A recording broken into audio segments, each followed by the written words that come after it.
Hey, we're back. We're on air. Hey guys, This is Console Shock episode 12. episode 12. Oh my god, we've been doing it for over a year now. Episode 12, The Phantom Menace. Every year, every year with like a gap of about a year. So, not quite as consistent as we like, but we're getting there. It's like Police Academy 12. It is, or like Star Trek 12. Yeah, exactly. I can hear a bit of echo, Trevor. I can hear some echo. You can hear some Echo. So can I actually, yeah. Okay, now I can't. Weird. And I do love the sound of my own voice, but who doesn't? Well, exactly. Not a very nice voice.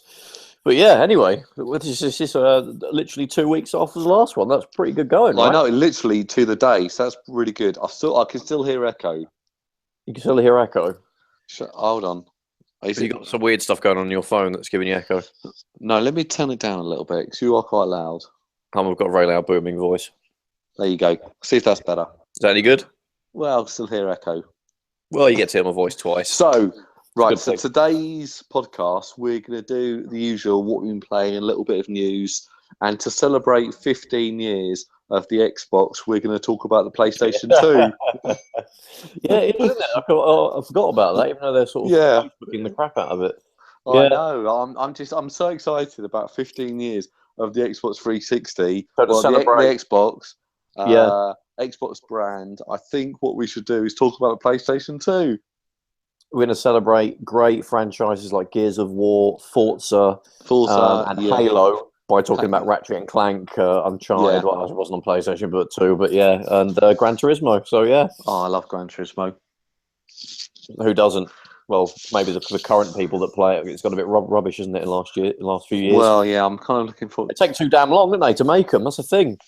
Well, I don't know. There seems to be a Forza game comes out every fucking, mind my language, every other day. Every fucking year. Every fucking year. It's every 6 months. There's Forza Horizon, Forza Motorsport. Oh, someone's just given me evils from the corridor. Would that be the missus? That because you did swear, didn't you? No. Honestly, she's messed up the internet today. She's been playing around with all the wires. And you know what girls are like with computers. They're like, oh, I've got to go on my Candy Crush or turn it off, turn it on again. The Sims. I've got to connect to my Sims internet thing. Oh, I can't get on Instagram. Oh, I want to see that cat video. I want to see the cat video. Whereas being men, we're like, yeah, we want to play. I want to get on that Call of Duty. Thing and the Quake clan. The people don't play Quake anymore, do they? But you know, that's what general. You know, watch the football. I want to watch the football. Yeah, on the with the internet. But anyway, PlayStation 2. Xbox 15 years. Forza's. There's lots of them. There's been 2 now since this generation, isn't there? And there's not been a Gran Turismo yet. No, there's been 4. There's been 4 Forza games. You count the Horizon, yeah. Yes, you got Forza 5, Forza 6, Forza Horizon 2, and Forza Horizon 3. And do you like those? Do you like Forza? I like Forza 6. I'm playing that, and it's a really good simulation game. Really, really good. I've played 3, 4, 5, and 6. My favourite is 4, which I still play. 6 is good, but they kind of did a half-assed PC version, which is still actually all right for free. I thought the PC version was really good. They were talking about 4K and it looks great. It kicks the ass of the Xbox One version, but it's just because it's free, so you can't complain too much. But it just has a very short campaign or career mode, right? A chunk of the Xbox One version, and there's little odds and there's little like random like events you can jump in, which are like 3 races. But you get there's achievements and all that stuff. So you can get like 1,000 G from a free game if you're a big achievement chaser person. Yeah. That's what I like about the PlayStation 2. It doesn't have all these points and achievements. Yeah. Well, they kind of did that start as soon as the PS3 came out? The trophies, or was that? It did after? Well because the Xbox 360 was out first. Yeah, the Xbox 360 came out first, and that had its achievement points and things like that. And the people realised that people were going out and basically buying games just to get the achievement points. And it was all about, how many achievement points have you got? And and so PlayStation copied that for the PlayStation 3 with their their trophy system. But for me, I can't see when it exactly started. I think it must be when it launched. They bung the achievements were there, all the trophies were there.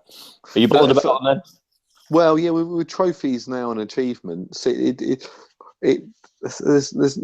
lost that competitive edge that it had before because I've got 17,000 achievement points, but then someone could easily have over 100,000 achievement points, and they're probably they're probably not a player who plays that much really.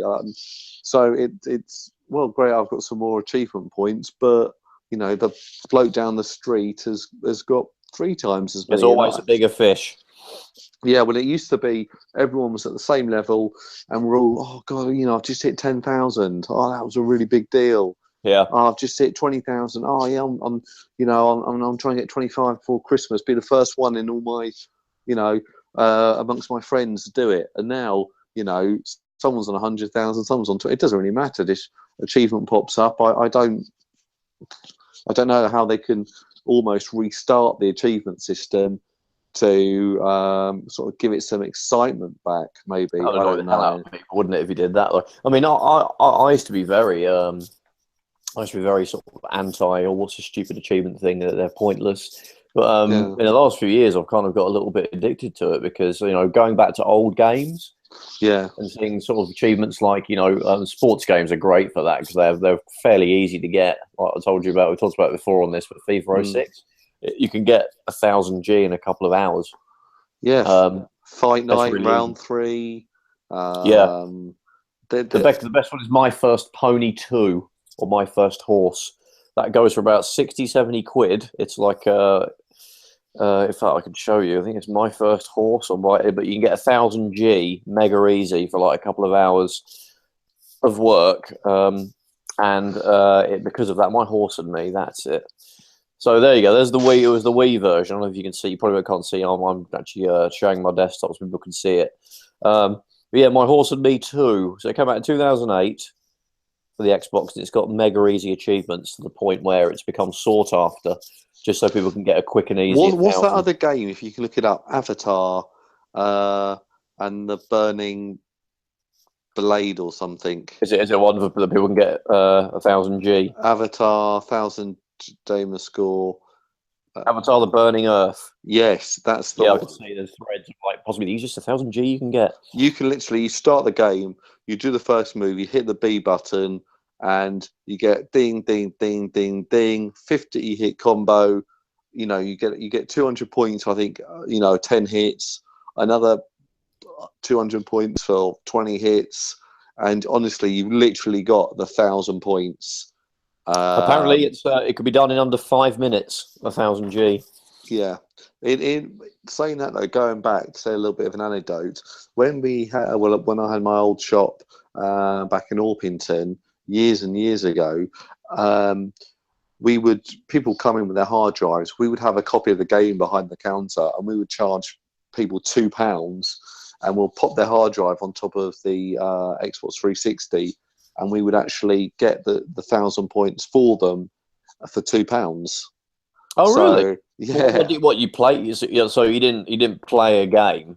No. I mean, to be honest with you, quite often people transplanted it onto there. Yeah, people wanted to do it themselves, but they didn't want to spend £20 on Avatar and the Burning Earth because unless you're a fan of Avatar, it's a bad. It's not the greatest game in the world, and I'm sure if you're a fan of it, you'll enjoy the whole experience of playing the complete game. But for someone who likes getting achievements and they like playing first-person shooters and football games, the thought of buying a game just to get 1,000 points really quickly is probably not the best thing in the world. But yeah, so a lot of people would sort of come in and sort of pay us £2 to get the 1,000. Paying it. Yeah, well, exactly. So, but I don't think people do that today, to be honest. Yeah, I mean, like I said, I do enjoy it. Kind of, I feel like it gives a bit of extra longevity to games that would all otherwise, finished it on the shelf. I've dug out old football games that I've like tried to get those extra achievements in. Like for some of the early 360 games are really good for that, like the sort of the launch games and like maybe the first year of Xbox 360. Just because I don't think the companies that made the games didn't quite know how to divvy up the points. And a lot of them now are multiplayer as well. There's not many single player ones unless it's a campaign based game. I think there's a lot more guidelines. It feels as if you get a game with a campaign, you do it on normal, you finish the normal campaign, you've probably got about 200 points. Yeah, exactly. You do it on harder levels, you get up to 300, 400. Then you do the multiplayer, you can probably get another, a few hundred or something. Yeah, and then it's got all the really sort of difficult ones. So that's how it seems to be structured. I think, and from the amount of sort of gaming I play, it's you get about 200 for completing the campaign, and then finding all the collectibles and the bits and bobs and the hidden things. You'll get a few more, and then you get ones for shooting 50 headshots or things like that. On football games, it's score 100 goals away from home or something like that. Yeah, a lot of them now though, with the latest FIFA and things like that, they tend to be like, beat 10 people online and like get your ultimate team to do this, that, and the other. So a lot of it is online based, multiplayer based, and I don't play a lot of multiplayer, so I've only got the sort of what's left over for the single player stuff, and that tends to be like beat the women's tournament, get you like 40G or something, and then there's like score with a header. I got one the other day, which I thought was like, what? I was like, score from 2 corners in one game. And I did that and I locked it and I was like, it was like 20G or something. But so yeah.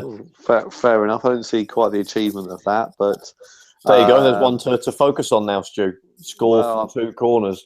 I might go and buy FIFA just for that. But from memory, the hardest game to get, at least an achievement on is, can you guess what the hardest game is to get achievements? Is it like a stupid thing that should be really easy sounding, but it's not? Is that what you're saying? No. Once I say what it is, you go, oh, actually, that is quite hard. But I don't think you're going to guess it, so I'm going to say it.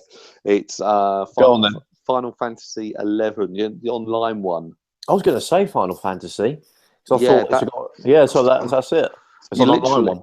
Yeah, because you start the game as there's something like 10. I'm paraphrasing here, but there's 10 different classes, and to get the achievement on it, there's only 10 achievements. So 10 different classes, 10 achievements. So the whole idea is you have to get your character all the way up to level 50, and then you get a 100G. But the problem with that is to get your one character. Say you go for I'm going to choose an elf or a magician or I don't know, something like that. So you spend 100 hours getting up to level 50, and then you get your 100G. But of course you've got to do the 50 to 100 hours with every different character to get all of the achievements. Oh, that's a lot of grinding. That is just, and I'm just like, oh my god, how can anyone?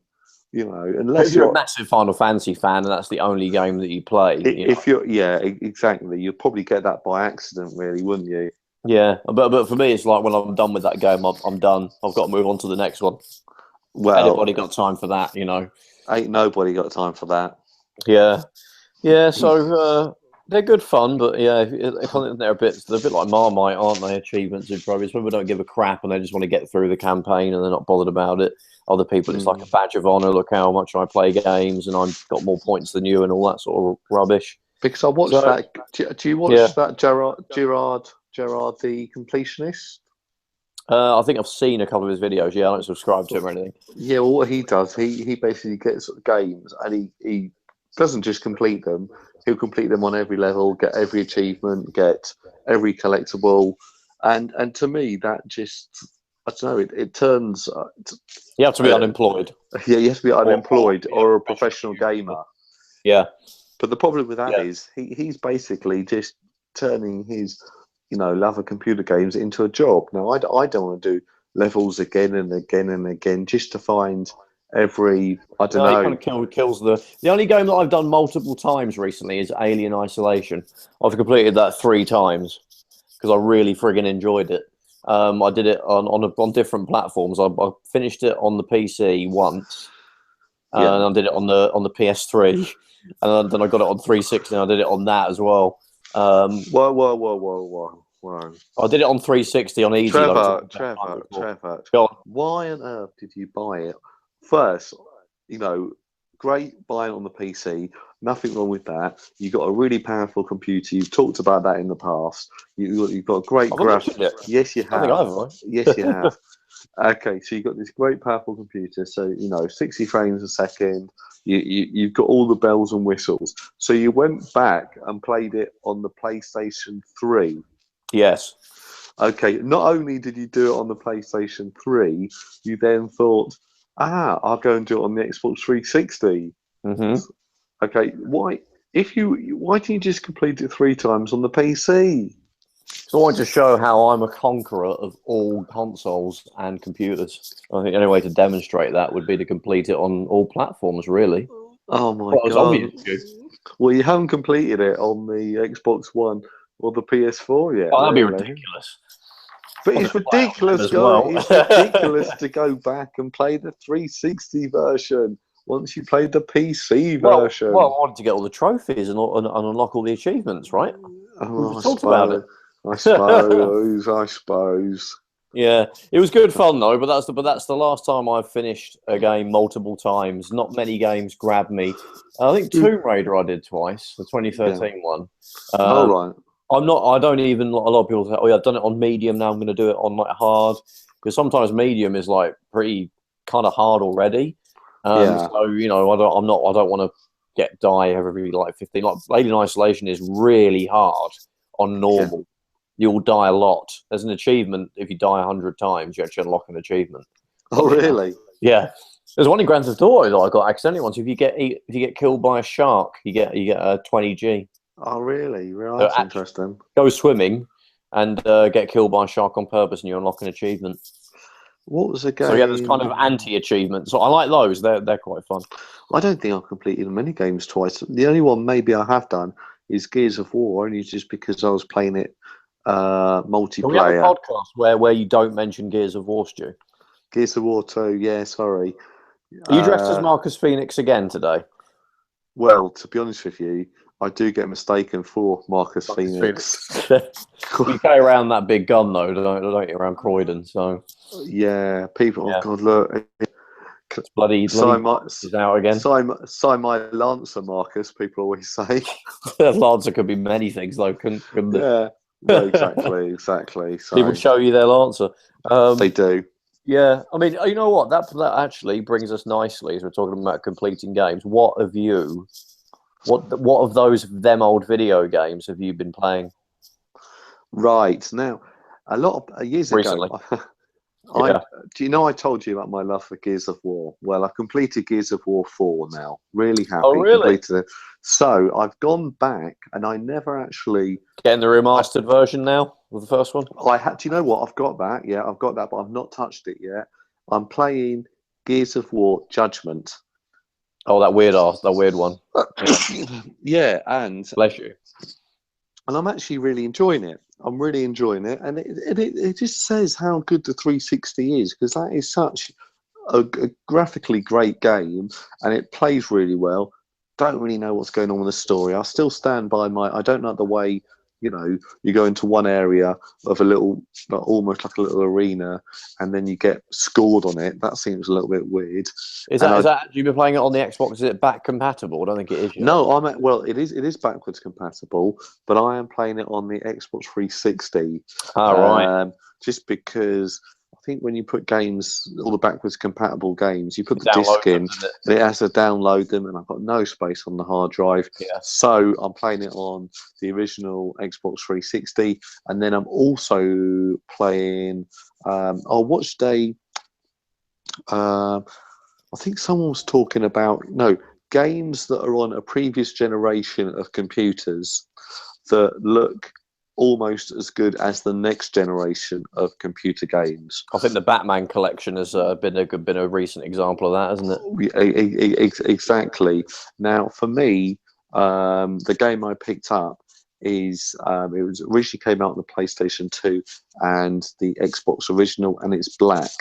Oh yeah, the FPS. It's like the best one, isn't it, of that kind of gen?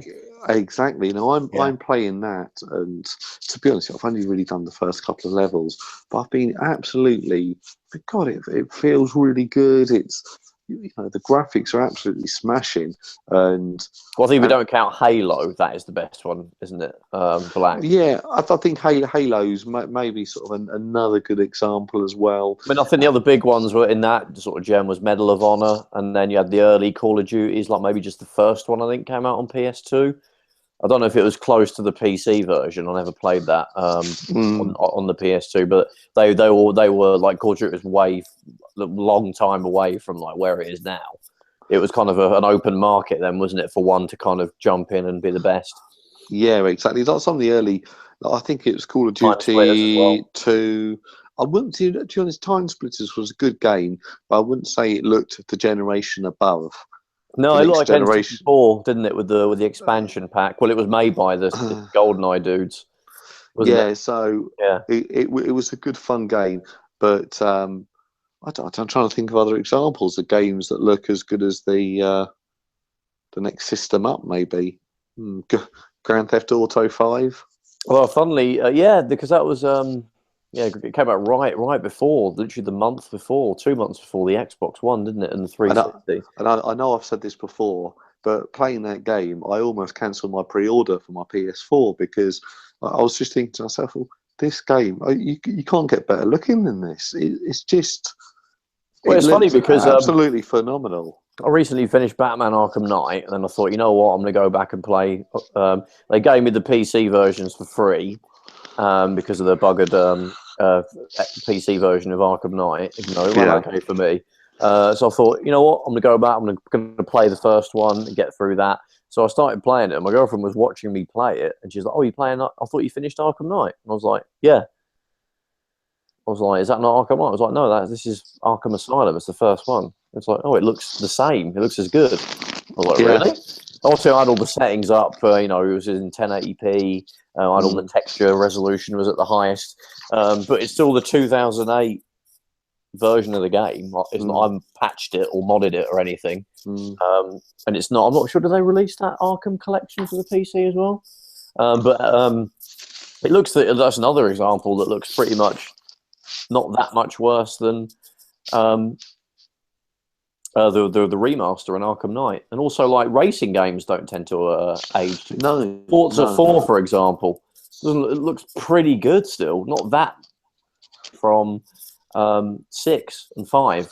Well, exactly. I mean, another example of that, talking about PS2, is Gran Turismo 3. Oh no, Gran Turismo 4. That 3 and 4, yeah. That it just They've looks aged amazing. very well. They've aged very well, yeah. Exactly. It's absolutely great looking game, and you still go back to that today, and wow, I suppose it. My favourite, actually, it's good. We're sort of talking about PS2 now, aren't we? Like we said we would. Yeah. My favourite racing game on it is Ridge Racer 5, and that still looks good. It looks better than the PSP ones that came out, which are later. And personally, that's my. It was the last. It's the last good Ridge Racer game. So it was all weird, like spin-offs and stuff. It was some of the handheld. Well, it was the handheld ones were the only ones that were kind of anything like the old ones, the PSP ones, which were good. But yeah, I mean that still looks pretty good. You go back and you can play that. I'm going to disagree with you now, Trevor, because talking about the Ridge Racer, to me the best Ridge Racer games is the one on the Xbox 360, Ridge Racer 6. And I think Ridge Racer 7. It's the same game. Ridge Racer 7. Ridge Racer 7's a remake. Yeah. To be honest, it's exactly the same. Very similar tracks. It's just they put another number after it.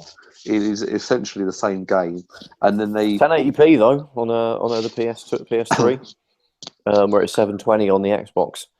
Oh, is it really?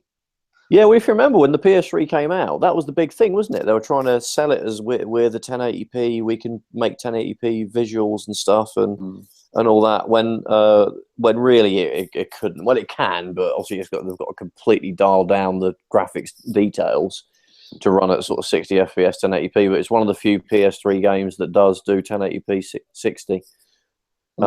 So yeah. To be honest, I found Ridge Racer 7 in a charity shop or a cash converters about 6 months ago, and it was about £2. So I picked it up. I thought, I've got absolute Ridge Racer 6. No, yeah. the PS4, the PS3 one. Oh, 7, yeah. 7. And yeah, it's like £3 in it or yeah, something. Yeah, and I was like, brilliant! It's such a good game, and I've got it at home, and I've never played it because I've unplugged my PS3, and that's sitting in the cupboard, and I think I might get it all out and have a go on it. I think. What Ridge Racer 7? Yeah, I think I might do. Yeah, because I've got Ridge Racer 6, and it is good, but I don't know, it's hard. Yeah, no, I play. It's. I mean, I've been playing Ridge Racer since the very first one, so I've got like and like the same sort of muscle memory works for the. They didn't change the gameplay that much, apart from the nitrous mechanic was added, which they stole from Need for Speed, I think. Well, when you do the power slides, you get your nitrous gauge filled up. But that was actually quite a cool little thing. It was kind of fun. I found that manage that on the PSP. Ridge Racer 1 and 2 on the PSP, and then the 360 and the PS3 one. They did have it kind of felt like when you went around the corner and you got into a drift, it didn't feel like you were controlling the drift. It felt like you went into the drift animation. Yeah, that's right. And it's like every corner you had to quickly flick the analog stick to make it go into the drift animation, and then away you went, and you got round the corner. They did suddenly change it, yeah. I think my favourite one out of all of them is Ridge Racer Type 4, which is the last sort of PlayStation one. That is the ultimate. If they could, like, I don't know, do a remake of that. Because you had, like, Ridge Racer Original, and then you had Revolution, which was very good. Rave Racer? Well, it wasn't Rave Racer. It was called Rage Racer. In the arcade, there was a Rave Racer, which was kind of Ridge Racer 3. And everyone thought that was going to come out on PlayStation. But instead, they thought, you know what, let's just make a PlayStation exclusive Ridge Racer. And that was Rage Racer, which was freaking brilliant. Because it had an actual, like, career mode in it. Whereas the previous two didn't. They were just like, you just raced around the tracks to beat the computer and get a good time. But it was like one track, wasn't it, in the first one, with just little bits. Well, yeah, I've got an interesting fact about Ridge Racer on the PlayStation 1. Stuart's interesting facts. There you go. I've got a little intro feature. For those. Yeah. The actual game on the PS1 is only actually about 32 megabytes. Yeah, it could fit on a cartridge. It could fit on a cartridge, and if you get the CD, the game CD, and you put it into like a car stereo, you can hear. The whole disc is taken up with audio CD tracks. Yeah, it's. I think the actual game loads directly into the RAM. It can completely live in the RAM of the PS1. It's like got 2 meg. Yeah, 2 megabytes, literally like an Amiga would have to. Like my Mega 500 had 2 megs of RAM. But like a console, it wasn't so important for it to have tons of RAM because it just streams it off the media. It doesn't have to like full on like load huge chunks. But yeah, so it meant that and it was a lot of discs were like that in the early days of the PS1, and then they started to use like compressed audio that you couldn't get to because obviously the uncompressed audio that you could just listen to when you put it into your car stereo, that would take up a lot of space on a disc. Of course it would, yeah. Yeah. So they're like, you know what, we can't have like CD audio. We have to, because I want the game to use up the disc. So yeah, that's when you weren't able to do it. But yeah, it's tiny, and I think Ridge Racer Revolution is only slightly bigger, but too big, unfortunately, for you to be able to take out the disc and put put another CD into, because you could do that, couldn't you? You could put another CD in with the original Ridge Racer. I think, and it will play the music. Yeah. Because PlayStation didn't have like a reset action when you open the lid, unlike the Saturn. and like the 3DO did, I think, and all the other ones. Yeah, it just you had to physically press a button. What's the other facts? I can't remember now. Oh yeah, Namco. Do you know when you're loading Ridge Racer and you can play Gallagher or Pac-Man? They actually patented that. Yeah, so I didn't realise that. I heard about it a few years ago. It's died, isn't it? The patent. The patent's now ended. Yeah, but for all that time, only Namco could have little, games while the actual main game loaded. So that's why for the last 15, 20 years, whenever you get to a loading screen, all you can do is rotate a gun or rotate a picture, or just look at the word now loaded, rather than entertain your brain for 30 seconds or putting some, I don't know. It's Gallagher, wasn't it, on the Ridge Racer, and then they changed it on Tekken. You got Gallagher as well, or is that Xevious? You got Xevious, I think. I can't remember which ones, but I know one had Pac-Man, maybe one. They stopped it by the PS2, didn't they? I think you didn't get anything, did you? I don't think. No, well, they probably loaded a bit quick on the PlayStation 2, I imagine. Yeah. I think they kind of mastered like disc-based loading, didn't they, by that generation sort of thing. So, give us some facts about the PlayStation 2. When was it released in Europe? Well, no, actually, when was it released in Japan?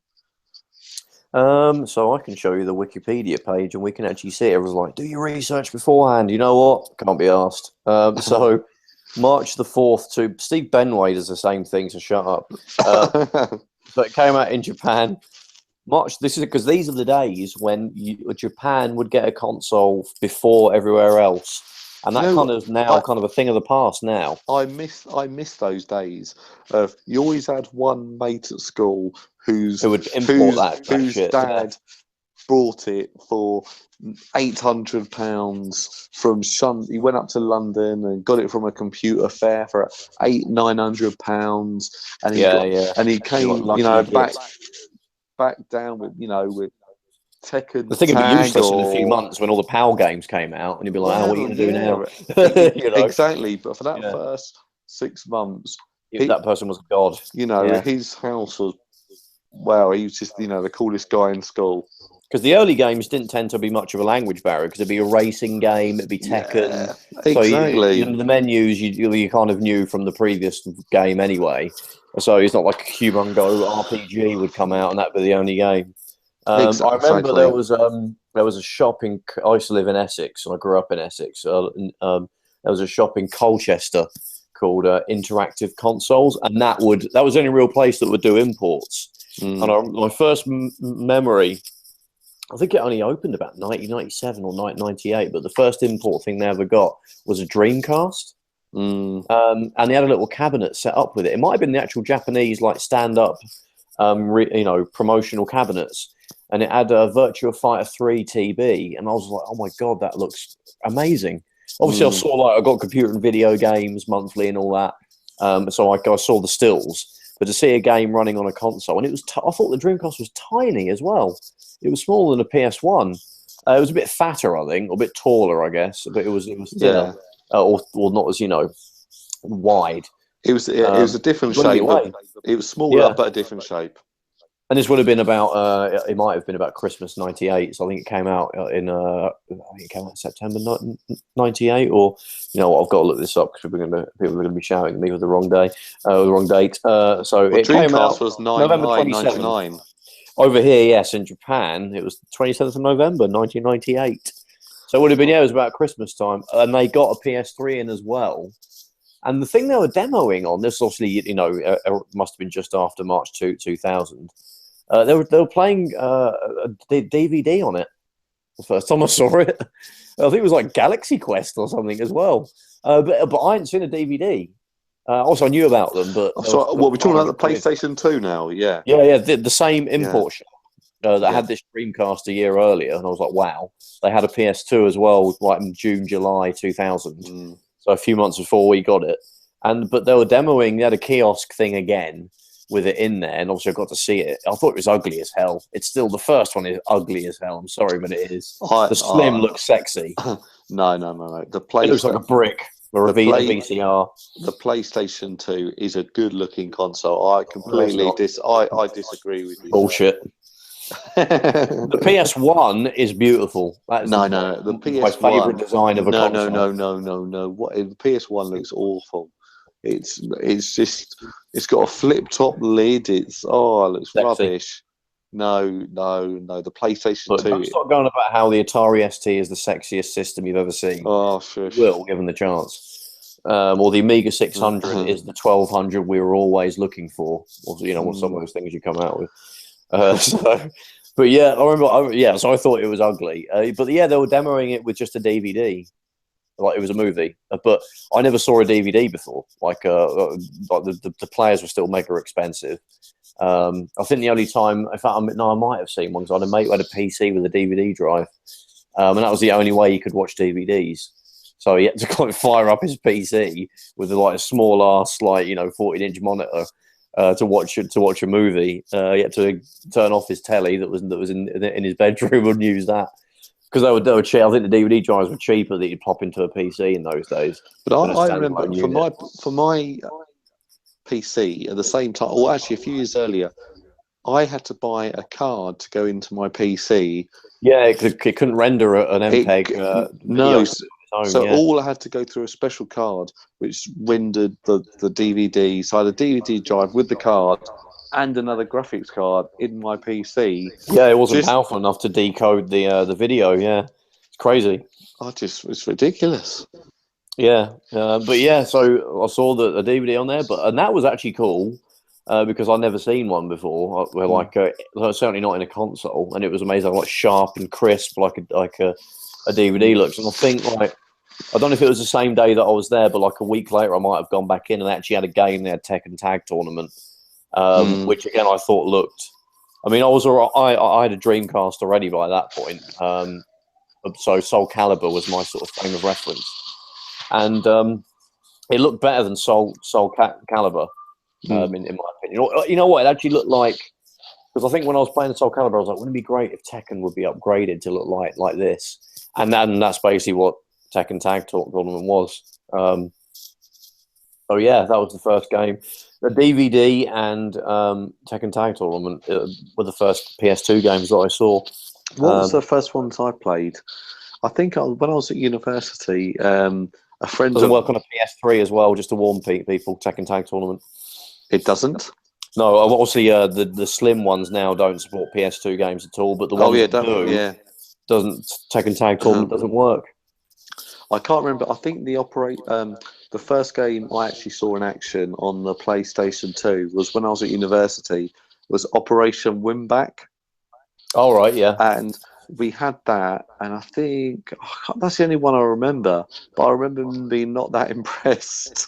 What was it? What was that? What sort of game was that? It was some sort of cover shooter stealth. Here you go. Let me get it up on YouTube here. Third person. It was just.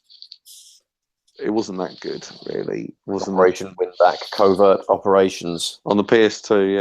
Yeah. Well, someone's saying it's an underrated gem here. 2D gamer.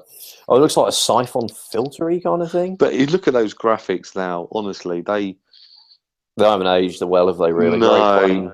Yeah. When you look at that, rubbish Metal Gear Solid.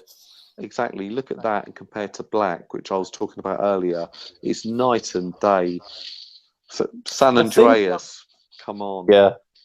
Well, I think the thing is, like, I was a major Sega fanboy then, so I was all over the Dreamcast, and to be honest, the early PS2 games. Obviously, I just said that Tekken Tag Tournament looked awesome, but didn't look that much better than what was on the Dreamcast. I think Sony did a great job overstaying specs. I mean, those demos, those tech demos that you saw in the magazines, sort of like Riko Nagase from Ridge Racer Type 4, her actually rendered in real time, the way she looked in the cutscenes on the PS1. I was like, oh my god, it can do that! Whoa, But really, like, a Dreamcast probably could have done that as well. I mean, to be honest with you, the PlayStation 2 was, if you look under the hood, it's more powerful than a Dreamcast.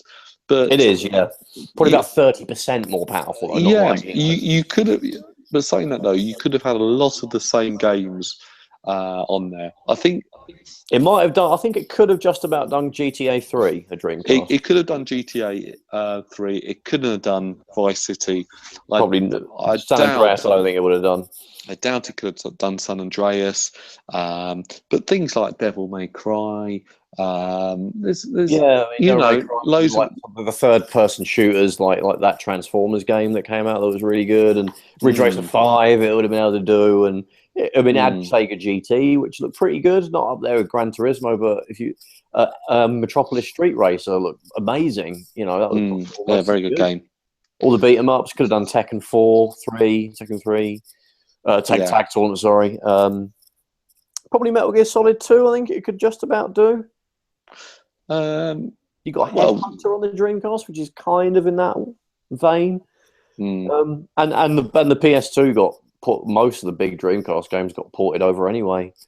You had Crazy Taxi and Sonic Adventure. Sonic Adventure got on. Actually, I'm not sure it did. Did it? There was other Sonic games did later.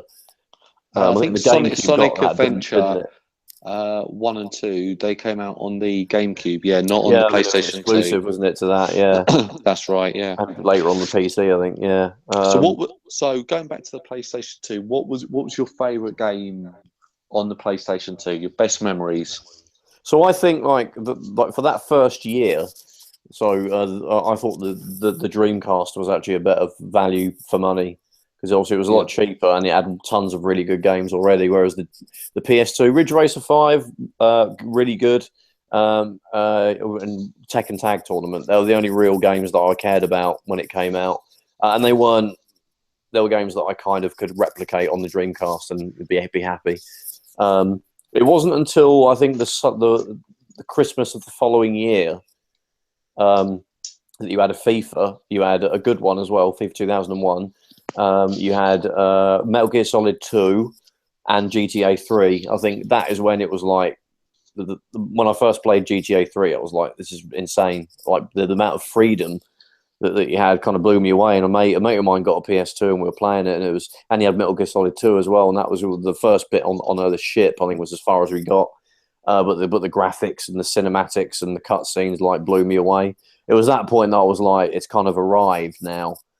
So when you got to 2001, Christmas 2001, there was kind of a triple whammy of games that I think established it. And from that point on, it just kind of annihilated everything. I'll be honest with you, the game that annihilated it for everyone was Grand Theft Auto 3. That was an absolute game changer. When that came out, it just absolutely sold through the roof, and it was the first time you got a game and you could go in there and you didn't have to follow the story. You could just do whatever you wanted.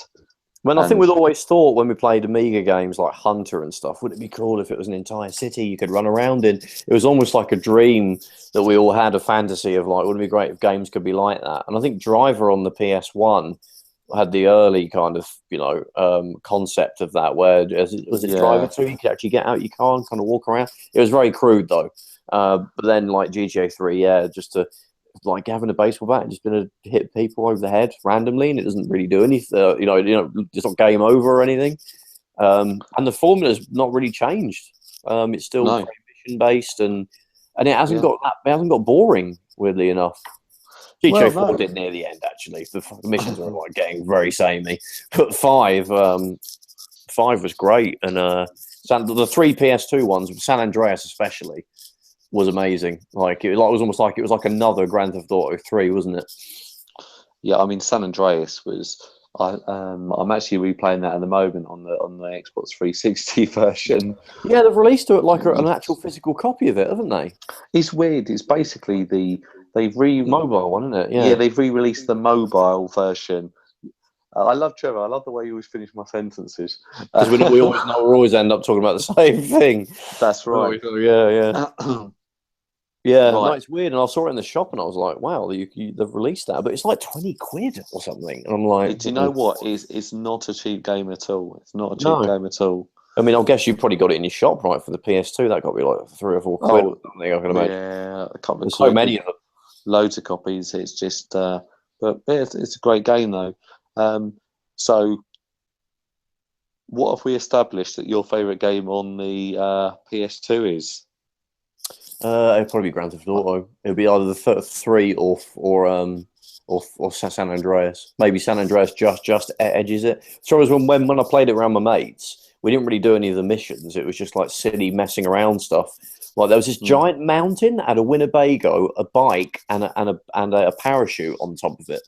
A giant mountain in San Andreas, and you could just drive the Winnebago off the mountain, jump out and parachute down. It was just stupid things like that. We'd set challenges like amongst ourselves, like get up to a 5-star police wanted level and see how long you can survive for. Time it, because there wasn't a multiplayer, was there, where we could do a deathmatch thing like you can now. You just had to make up challenges amongst yourselves. So we'd do things like that, yeah. But the thing is, like, when it came to that generation, I didn't actually own a PS2, controversially. Can you believe that? I had one, and being a retailer. What's your favourite game then? You tell me. We need to know what yours is. Well, I sort of spoiled the PlayStation 2 for myself because. Is it a Rockstar game? No. When I got when I got the PlayStation 2, and being now a retailer of games, I deplore piracy. Of course. But when I got my PlayStation 2, I bought it brand new, and the first thing I do, got it in my bag, and I cycled all the way to New Malden from Kingston, where I lived at the time, and the mecca of piracy. Exactly, and some Korean fella, I sat in his flat. Where it was filled to the roof with PlayStation 2s and GameCubes, and he modded it there and then for me and gave me a few games to get on my way with. And so I took that home. But I think the problem with is playing not copied games. You just don't appreciate them as much, and so you don't appreciate them, and therefore you don't play them as much. So you kind of OD, why don't you on game, and you haven't spent 40 quid on it, so you're not like, oh well, I need to treasure this sort of thing. Exactly, and play everything out of it, and that's where you get the enjoyment from. But I think, to be honest, my favourite game is probably Gran Turismo 3. I want to say that Gran Turismo 3. Not Gran Turismo Concept. Well, I got Concept first. No, actually, I got Concept after. Was it like they released that early? Didn't they? Before 3? Was there? No. It was between 3 and 4. Concept came out, and if you completed Concept, which was very easy to complete, to be honest, it was only like 10 tracks. Complete them. All you had to do was complete them. Yeah, it was the idea was it was just a demo, wasn't it, to get you to? It was basically a demo. But then, if you had the save game of Concept on your memory card and you'd completed it, when you started Gran Turismo 4, you got instantly 1 million credits. So it made the game infinitely easier. So it actually transferred your campaign sort of progress sort of thing. No, we didn't do that. It just unlocked 1 million credits for you. So it made it worth getting that. That's a really good way of doing it, isn't it? Actually, but you actually get some benefit from getting that, being loyal almost, and well, exactly. So that was cool as well, because Gran Turismo 4, you could do things. Gran Turismo 4, you could print. You could plug in a printer, couldn't you, and stuff, and print out screenshots and stuff. I remember seeing people do that, and you could also you could play it in 1080i. I think you could if you're in America. Yeah, and I think it scaled down the graphics to do it, but you could play certain tracks in 1080i. That and its sequel, Tourist Trophy. Which that's right. Yeah, very similar game, but made by, I want to say, Polyphony, something like that. Polyphony Digital. It was made by them. It was all motorbikes. All motorbikes. Yeah, they've kind of fallen off though, haven't they, a little bit? I mean, 5 was. I mean, I got 5, but I was spending way more time in the menus, and I wasn't bloody racing. That's what. I didn't like 5 for the simple reason it was all I wanted to do was have a race. Yeah, and it was.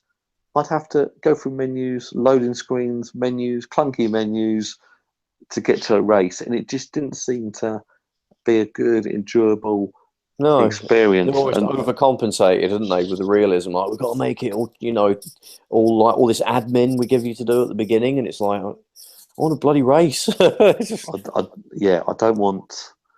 And then like 6 fixed it, I think, but it was still like.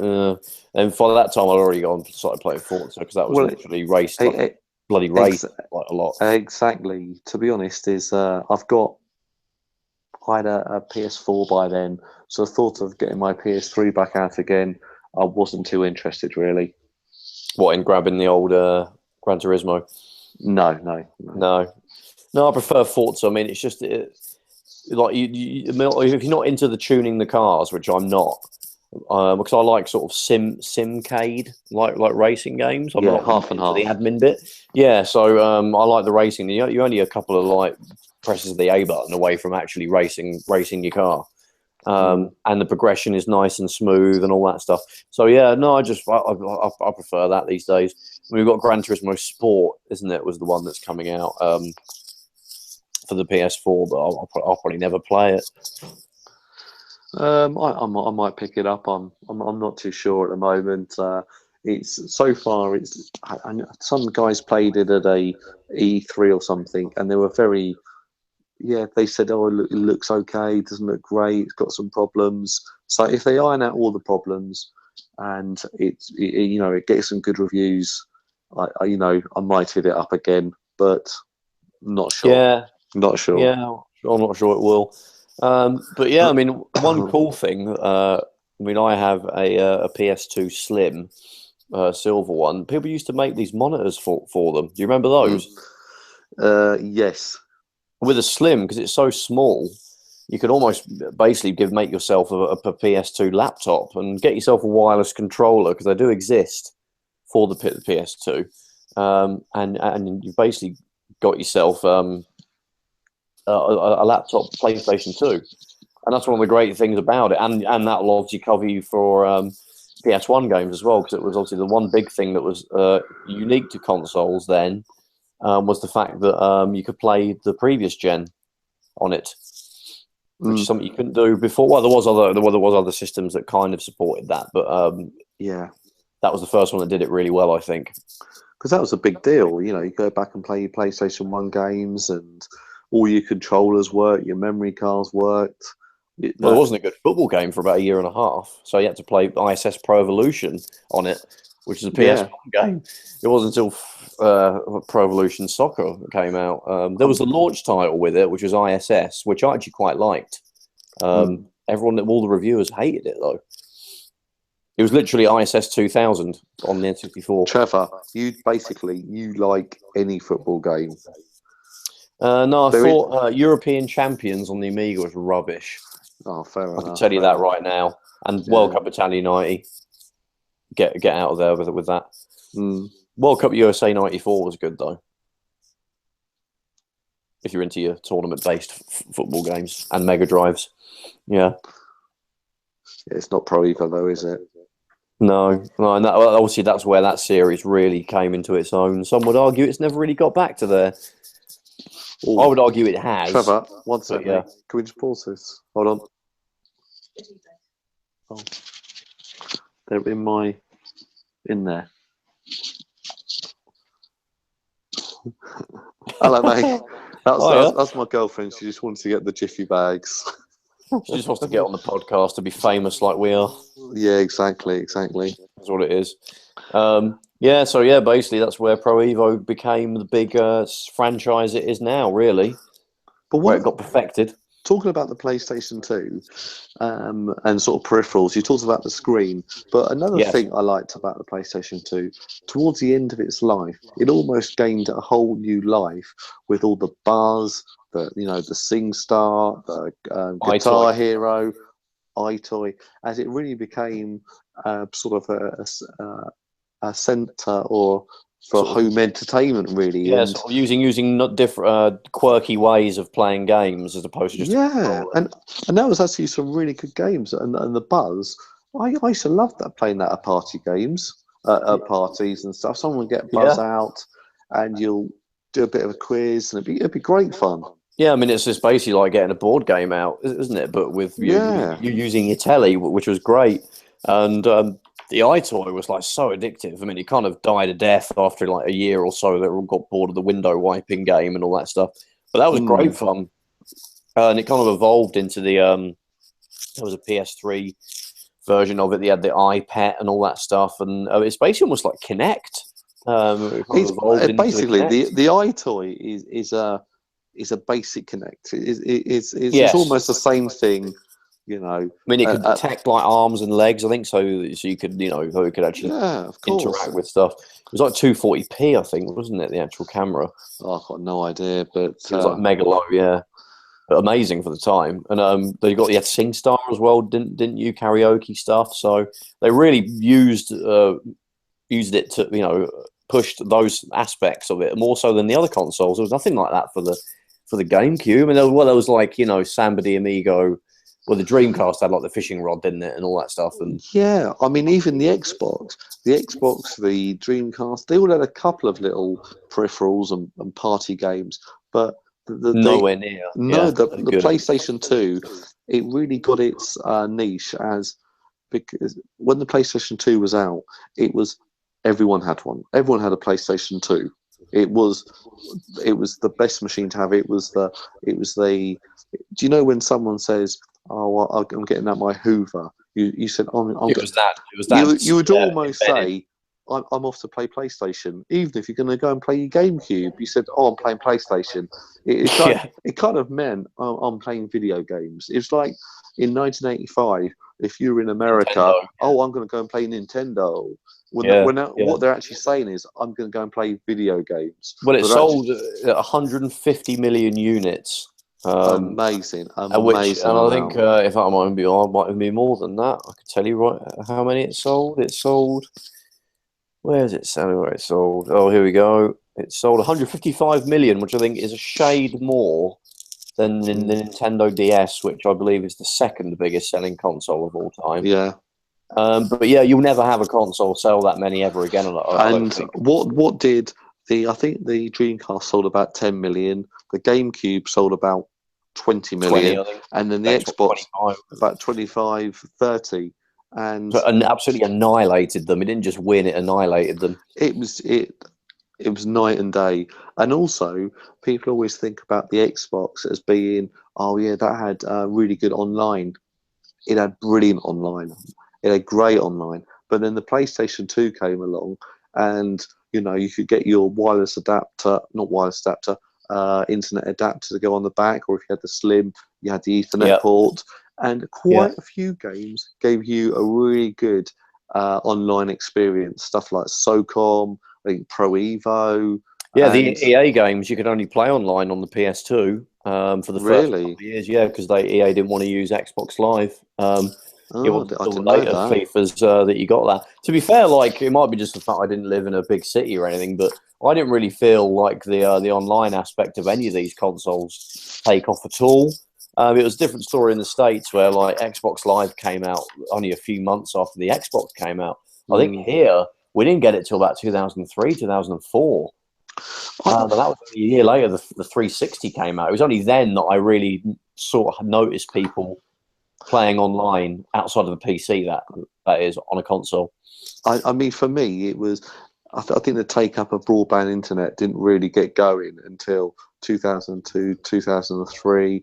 Yeah, that's right. And then it wasn't... We had the Dreamcast. I mean, I did actually play online with my Dreamcast. I know, but on a dial-up, that must have been awful. Yeah, I mean, there was only a few games. I mean, Choo Choo Rocket, which Sega gave away for free, actually, if you signed up to their website. Dream Arena, I think it was called. Right. I played that online, and that actually was all right. It was a bit laggy, but it was all right. You had Quake 3 Arena. You could play that online. This was all a good year or two before anyone else came anywhere near it. And I think you can still... I don't think we got the broadband adapter for the Dreamcast over here. No, we didn't. And we got a slower modem as well. They chucked a 33K one, I think, which was slower. God knows why. Save with the brilliant decisions. But yeah, that was the first. That was the only example up until then of a console that had any kind of mainstream online playing, but it helped that they built the modem into it.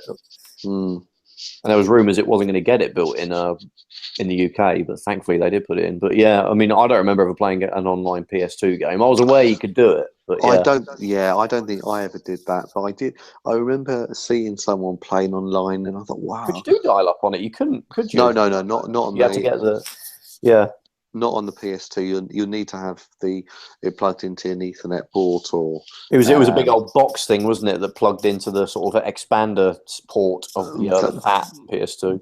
That's right. Yeah, you would need that, and you could also actually plug in a hard drive in there for Final Fantasy 11. It required it, didn't it? Which is a bit stupid. Yeah, exactly. So you can't play that on the Slim, I guess. Or I had USB, didn't it? So I suppose you pop I don't know how if it worked with that. I doubt it would work, to be honest. It may do. I think don't that know. was the only game, wasn't it? Maybe there was a couple of others that used it, but I'm pretty sure that was the only one. I think so. Yeah. Yeah. There was probably a couple more in Japan, to be honest. But I think. Yeah, I mean. I thought it would have been a bad idea to make that, to make lots of games sort of require it, because you'll get sort of mega CD territory, wouldn't you? With that, there's a bad record for add-ons, isn't there, for console?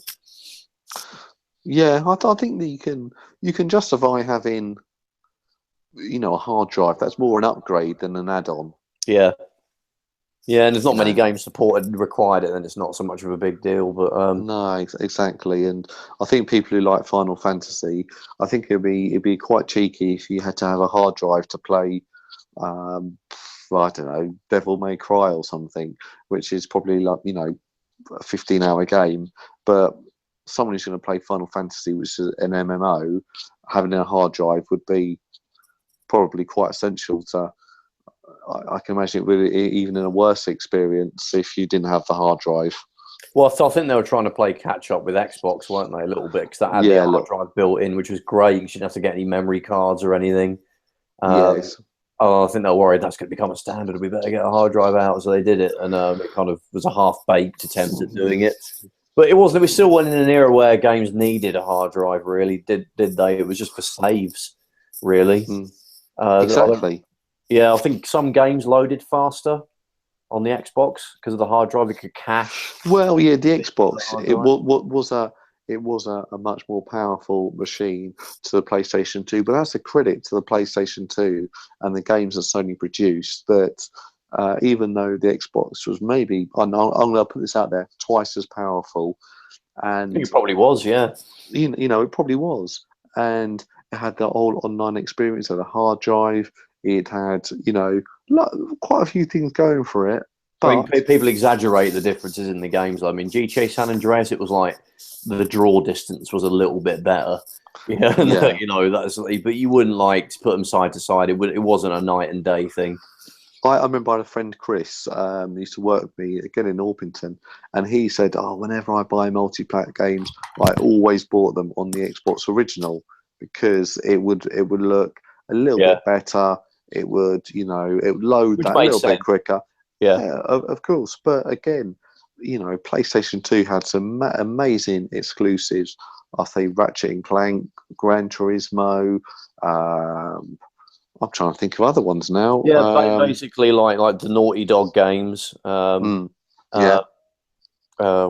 we got? Let's have. I'm actually having to go on bloody Wikipedia again for the games. You got the Tekken games, which were still exclusive then, of course. I think Ridge Racer was still until later on. I think it came out and everything. SOCOM that you've already mentioned. They got the Grand Theft Auto games before anybody else. Final Fantasy, Metal Gear Solid. Although there were ports later on, but initially they would get like a good year on everybody else. Yeah. They just did all the right moves, really, didn't they? I mean, they've fallen away a little bit since then. The PS3 was a bit of a disaster for the first few years.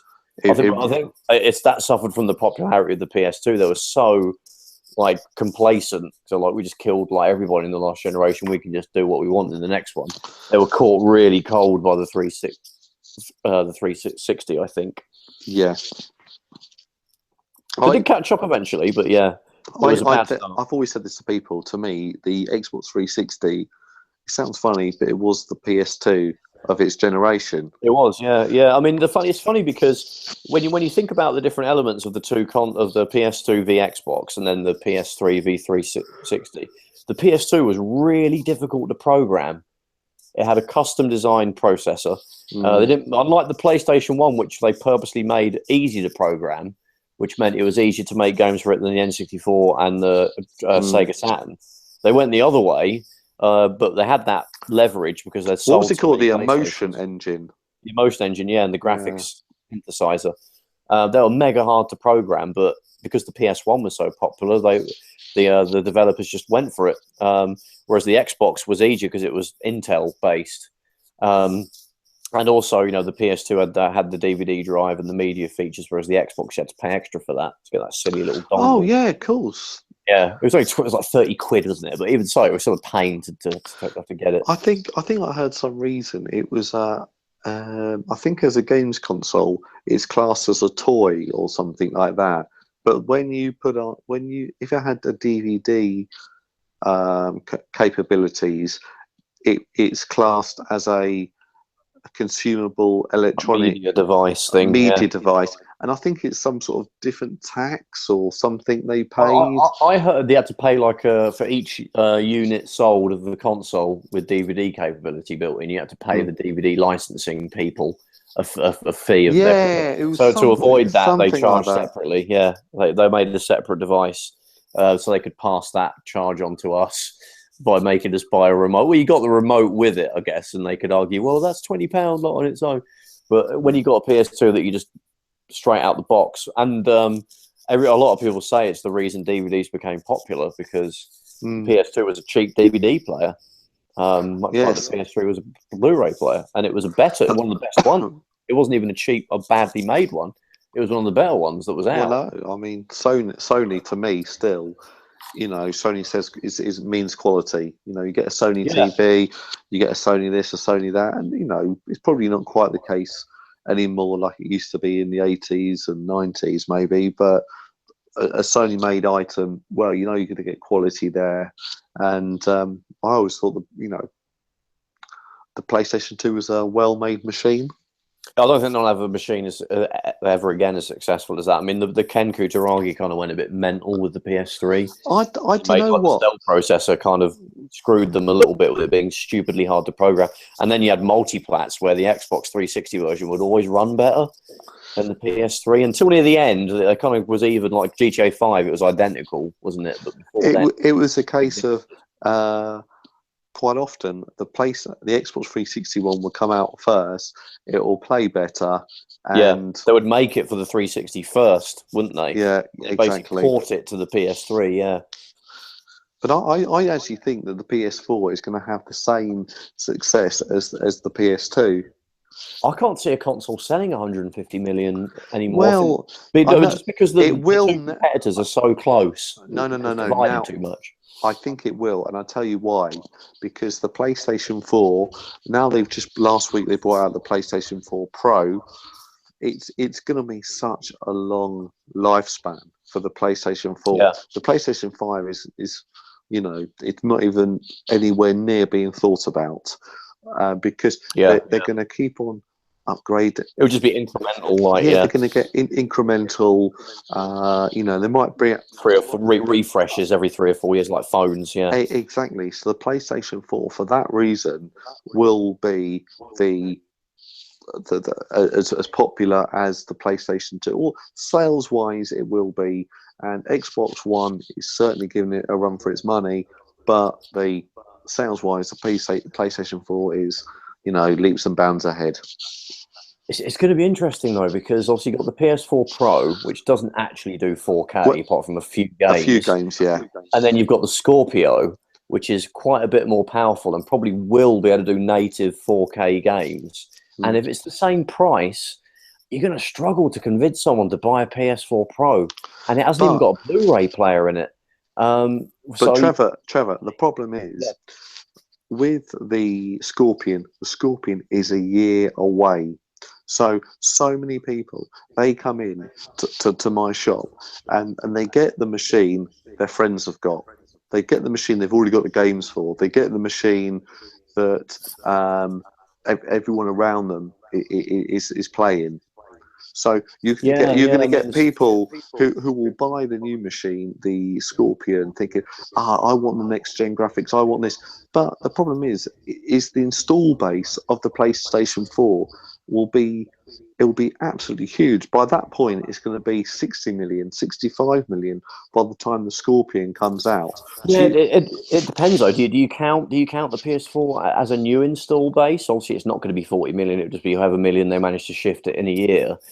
Compared to like what the Scorpio will have to catch up to. I think Phil Spencer's not going to say, right, we've got to catch up to the 40 million total PS4. I think he'll be like, we've just got to catch up to whatever the PS4 Pro does. We're kind of starting again.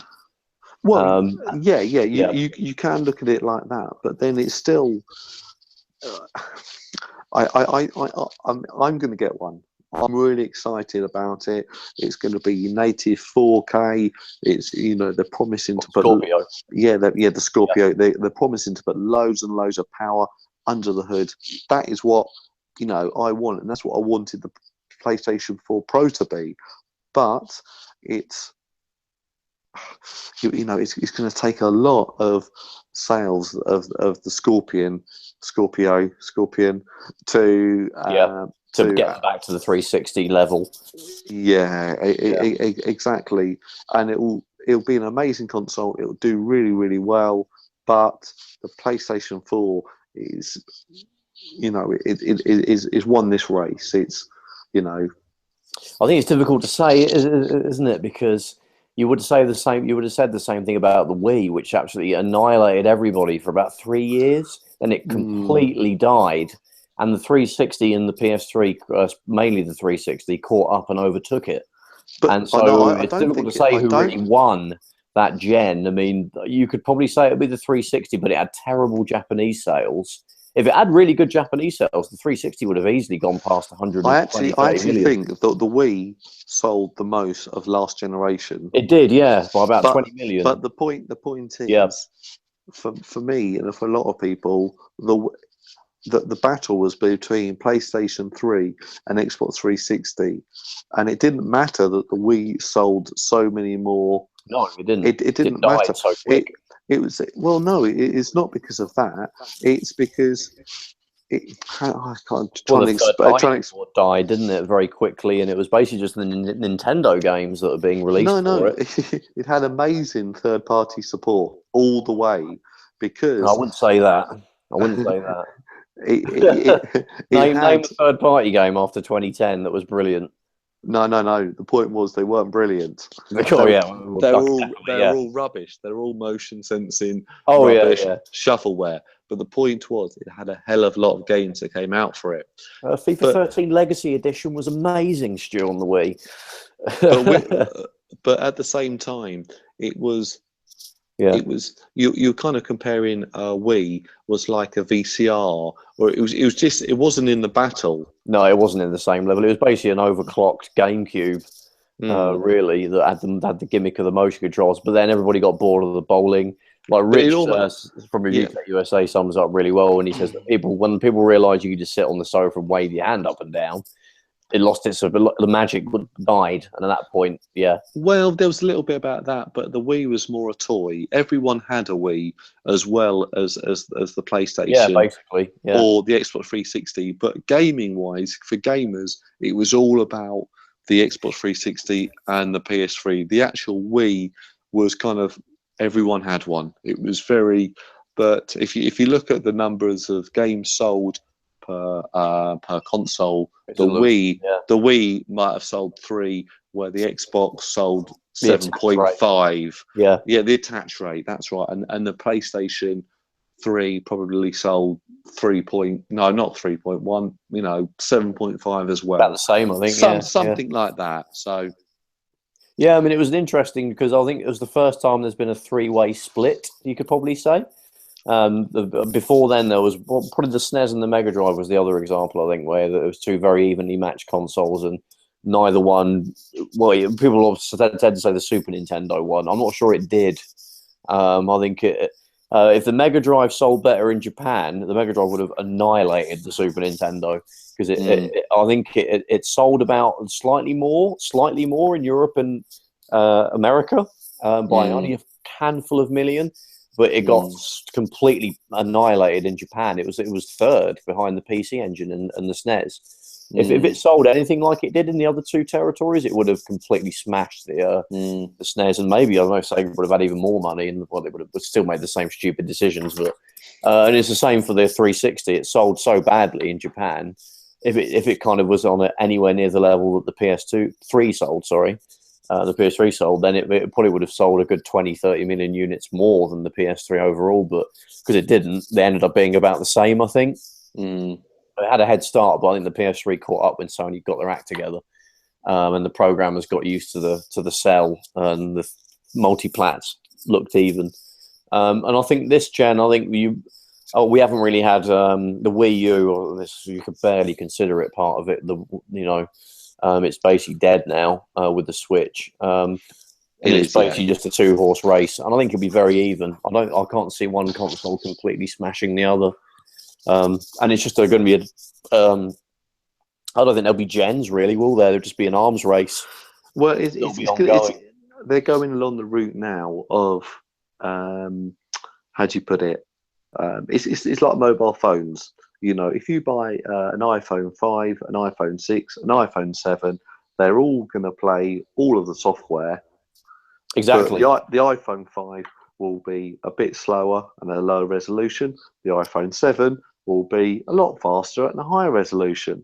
And it's just going to be, they're not going to be one soulless entity and then they release another soulless entity. The PlayStation 4 is going to continue, and they might do a PlayStation 4 Pro, Pro Plus or something. I don't know. Yeah, I mean, you'll be able to keep your games like a library, basically. Yes, the whole idea is they'll keep on reiterating the same consoles again and again and again, but each time the next one will have 16 gig and it'll have 4K native 60 frames per second for everything. One of them has got to make a laptop. I think that's the next thing. I think that's going to happen as well. Well, maybe there'll be like an additional version, that'll be alongside. It'll probably cost about 300 quid more because it's expensive, isn't it, to make portable versions of things like that. But I think one of them will make a laptop. I think it'll be Xbox will do that first. But I've always been a bit annoyed because people out there, they'll spend £1,000 getting a PC, but it seems like for console gamers, we're held back by the console has to come out at 349, for example. And anything more than that, the PC games, it's just so expensive. Oh, it's so expensive. Yeah. If anything's more than 349. But imagine if Sony came out with a console saying, "Okay, we're going to do a console, but it's going to be 800 quid." But you think, "Wow, what is it? What is this going to be? It's going to be no expense." No one would buy that though. I know, but the point is, no one would buy it. But what an amazing machine that would be! Think of all the things it can do. To get a PC that costs that, you basically be able to see it. Yeah, but I think people are shooting themselves in the foot by going, "Oh no, the machine's got to be 349. Like, it can't be a penny more." So you have to make all these, cuts to it and shortcuts and cut corners. Things like that. Yeah, so they can produce this console to a budget. And I think you'll agree with me that the PlayStation 4 and the Xbox One, they were both when they came out, low-end gaming PCs. Exactly, the low-end gaming PCs. Now, when the 360 came out and when the PS3 came out, they were not low-end gaming PCs. They were absolute beasts. They were absolute beasts. It took a couple of years for a PC graphics card to come out that was on the same level. Exactly. But we're in an age now but that was still an age where the companies like Microsoft and Sony, they would get teams together to custom design the graphics card and the CPU. Whereas now it's just like they go into the Intel shop grab a bunch of stuff off the shelves, stick it in a box, and that's the console, which is basically how the PS4 and the Xbox One came about, and that's how they're going to come about from this point on. Nothing wrong with it, but it means that they won't necessarily be ahead of the curve because they won't be developing it themselves in a secret bunker using the cutting edge technology.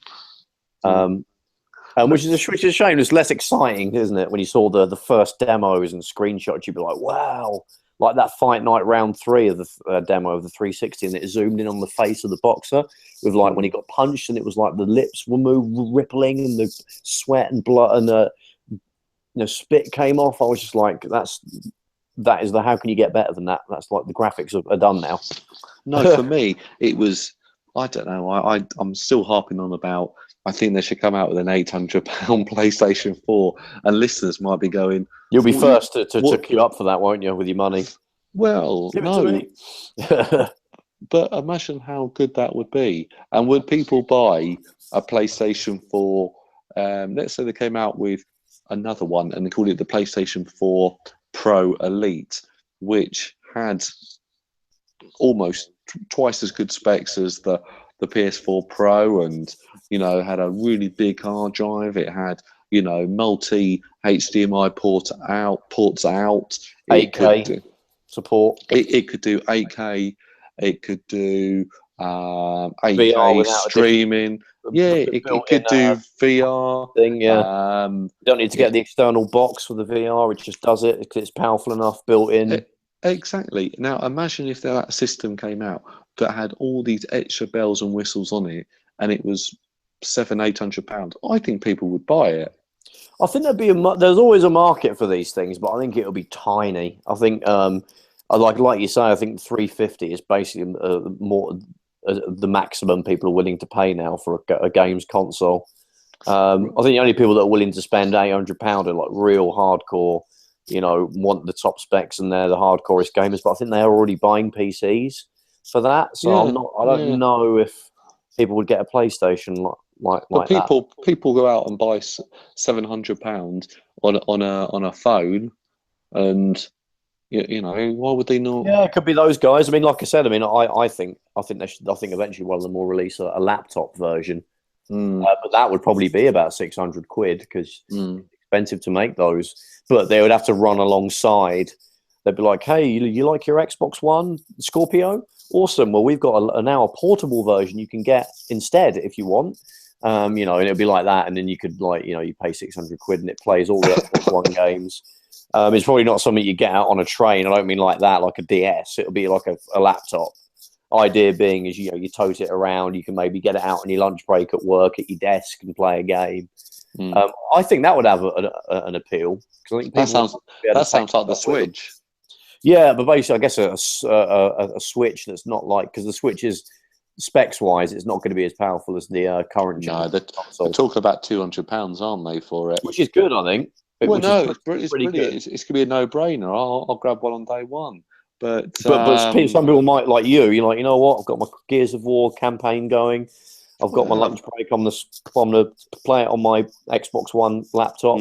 It plays the same games, and I'll take it to work, get the laptop out on my lunch break, carry on playing. I think there's a market. When I go on holiday, I can take it with me. I think there's a market for that. It'll be small. It'll be small. I'm not saying it'll be like anywhere near but you would aim for like maybe, if it sells 100 million overall, 10 million of those will be the laptop, perhaps. Trevor, I think we better wrap this up because I'm down to 5% on my battery. I'm talking about the laptop. Oh no, my battery. Phil Spencer, make the Xbox laptop. No. I think we're over an hour. Like anyway, now we've gone crazy. I think we're about an hour and 20 minutes. I think. Yeah. Okay. Well, yeah. Thanks everybody for listening again. That was, blimey, episode 12. Well done if you got to the end of this. The laptop thing, like they don't now. Stu wants an £800 PS4. I want an Xbox laptop. It's just getting a bit crazy. Trevor, one last thing. I know the listeners are interested in this. Just to keep everyone up to date on the football. Oh, shit. Oh, man, language. Oh, no. No, it's 1-1, Dover-Cambridge. Oh, no. First round replay. Yeah. Oh, no. Come on, the Doves. What's that mean? Penalties now. Anyway, I'm going to let you go, and we'll see you in 2 weeks. yeah, we'll hopefully have another one for you. Cheers, everybody. Bye. Bye.